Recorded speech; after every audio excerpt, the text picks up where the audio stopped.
নায়িকা ববিতার বাসায় চুরি, তাও আবার 10 লাখ টাকা।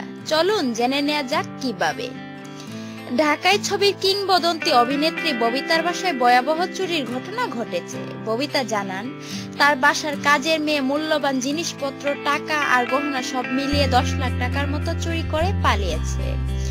জাতীয় চলচ্চিত্র পুরস্কার প্রাপ্ত এই অভিনেত্রী জানান, পিঙ্কি ও ইয়াসমিন নামে 2 গৃহকর্মী 6 মাস ধরে তার বাসায় কাজ করছিলেন। চলতি মাসের 1 তারিখ পিঙ্কি বিকাশে বেতনের টাকা বাড়িতে পাঠানোর কথা বলে ইয়াসমিনকে নিয়ে বাসা থেকে বের হয়ে আর ফেরেনি। পিঙ্কির বাড়ি সিরাজগঞ্জের দত্তবাড়ি আর ইয়াসমিনের বাড়ি কিশোরগঞ্জ। এদিকে মেয়ে দুটি পালিয়ে যাওয়ার পর গহনা, টাকা এবং মূল্যবান জিনিসপত্র বাসায় আর খুঁজে পাচ্ছেন না বলে জানান ববিতা। উদ্বেগ জানিয়ে ববিতা বলেন, পরিকল্পিতভাবে মেয়ে দুটি আমার ঘরের জিনিসপত্র চুরি করে পালিয়েছে কদিন আগে।